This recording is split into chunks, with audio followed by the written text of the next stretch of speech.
Logic liberty चॅनलमध्ये आपले स्वागत आहे. वाईट वाटतं आहे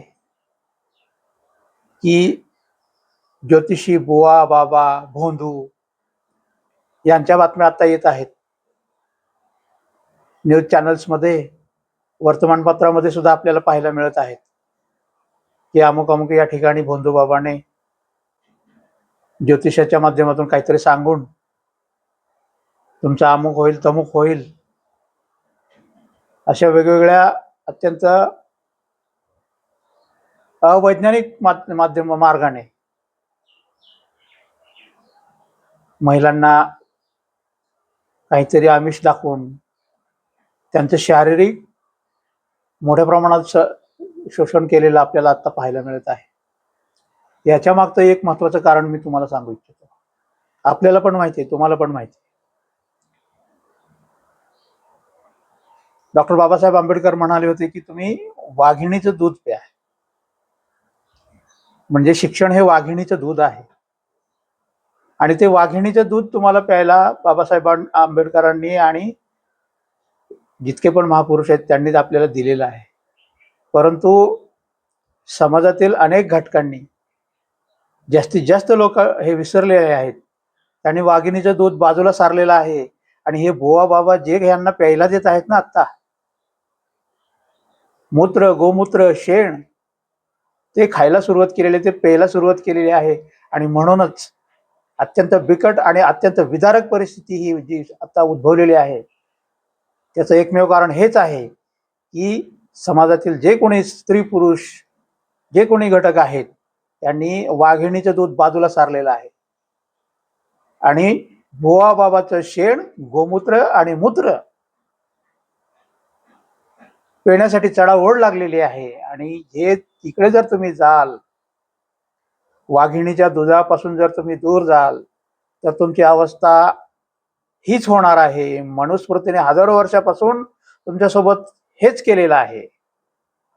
काय केलेलं आहे की स्त्रियांचं खूप मोठ्या प्रमाणामध्ये शारीरिक, मानसिक शोषण, अगदी जनावरांच्या पलीकडची यांची अवस्था करून ठेवली होती मनुस्मृतीने. आणि त्यातून बाहेर काढण्याचं काम कोणी केलं होतं तर छत्रपती शिवाजी महाराजांनी सुद्धा यातून, या मनुस्मृतीच्या कचाट्यातून समाजाला बाहेर काढण्याचं काम केलं होतं. त्याचं एकमेव उदाहरण मी या ठिकाणी देऊ इच्छितो की 12 बलुतेदार आणि 18 पगड जातीच्या आणि कुणबी शेतकऱ्यांच्या हातामध्ये छत्रपती शिवाजी महाराजांनी तलवार दिली होती आणि त्यांच्या तलवारीच्या आणि त्यांच्या सोबतीनेच, सर्वांच्या सहकार्याने आणि सोबतीने छत्रपती शिवाजी महाराजांनी स्वराज्य स्थापन केलं. आणि हे करत असताना सुद्धा मनुस्मृतीने या छत्रपती शिवाजी महाराजांना खूप मोठ्या प्रमाणात विरोध केला होता की तुम्ही हे चुकीचं करताय.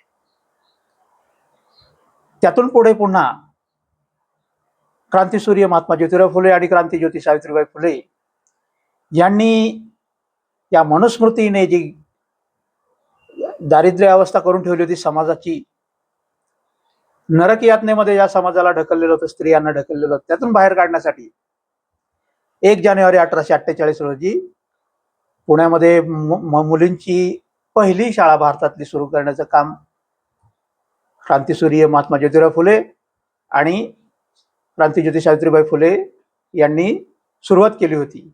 तिथून तुम्हाला मनुस्मृतीच्या घाणीतून बाहेर काढण्याचं काम त्यांनी केलं होतं. पण आता जे तुम्हाला बुवा बाबा हे मूत्र शेण पाजत आहेत ते याचसाठी की तुम्ही त्यांना विसरलात. कोणाला विसरलात? क्रांतीसूर्य ज्योतिबा फुले आणि क्रांतीज्योती सावित्रीबाई फुले यांना तुम्ही विसरलात, यांच्या विचारांना विसरलात. त्यानंतर सुद्धा पुढे जाऊन छत्रपती शाहू महाराज यांनी सुद्धा महिलांना, समाजातील अनेक घटकांना शिक्षणाच्या माध्यमातून आणि आरक्षणाच्या माध्यमातून पुढे नेण्याचं काम केलं होतं. तुम्ही यांना सुद्धा विसरलात. म्हणून तुम्हाला या मनुस्मृतीच्या विचाराच्या लोकांनी तुमच्या तोंडामध्ये शेण, मूत्र आणि गोमूत्र घालण्याचं काम सध्या हाती घेतलेलं आहे. हे गोष्ट तुम्ही विसरलात की आणखीन महत्वाची गोष्ट म्हणजे यातून खूप मोठ्या प्रमाणात तुम्हाला बाहेर काढण्याचा आणखीन एक प्रयत्न झाला.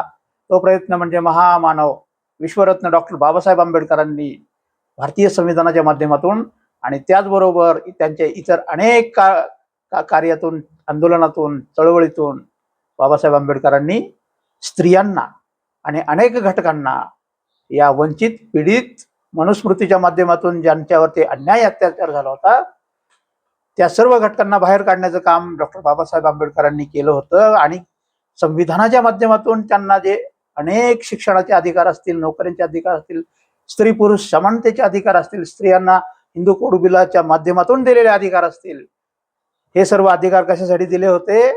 डॉक्टर बाबासाहेब आंबेडकरांनी हे अधिकार तुम्हाला या मनुस्मृतीच्या लोकांनी किंवा मनोवादी लोकांनी जे वाईट अवस्था करून त्या काळात सुद्धा तुम्हाला शेण, मूत्र आणि गोमूत्र पाजण्याचं काम केलं होतं आणि तुमचे शारीरिक शोषण केलं होतं, त्यांच्यापासून बाहेर काढण्यासाठी बाबासाहेब आंबेडकरांनी अनेक प्रयत्न केले होते. आणि बाबासाहेब आंबेडकर म्हणाले होते की तुम्ही शिक्षण घ्या, तुम्ही चांगलं शिका, कारण शिक्षण हे वाघिणीचं दूध आहे. परंतु जे लोक या महामानवांना, महापुरुषांना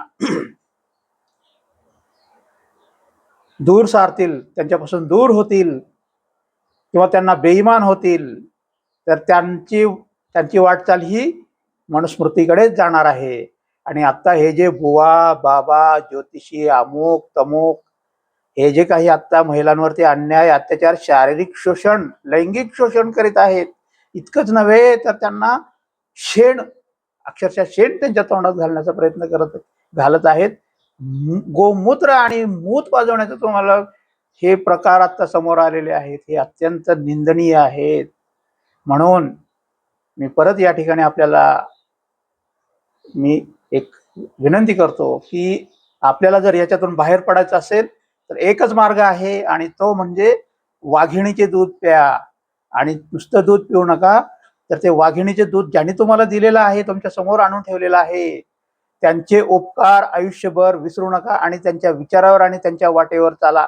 हाच एकमेव तुम्हाला तुमच्या समोर पर्याय आहे, जेणेकरून कोणताही बुवा बाबा, कोणताही ज्योतिषी, कोणताही ढोंगी, कोणताही लबाड तुमचं शोषण करणार नाही, त्याची हिंमत सुद्धा होणार नाही की तुमच्याकडे वाईट नजरेने पाहण्याची.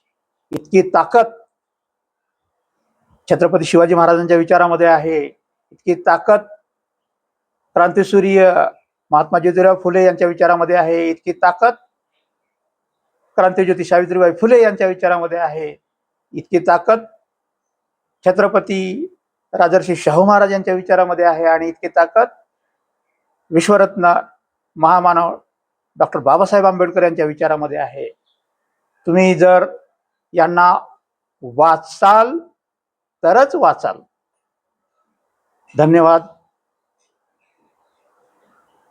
जय शिवराय, जय ज्योती, जय क्रांती, जय छत्रपती शाहू महाराज, जय भीम, जय भारत, जय संविधान.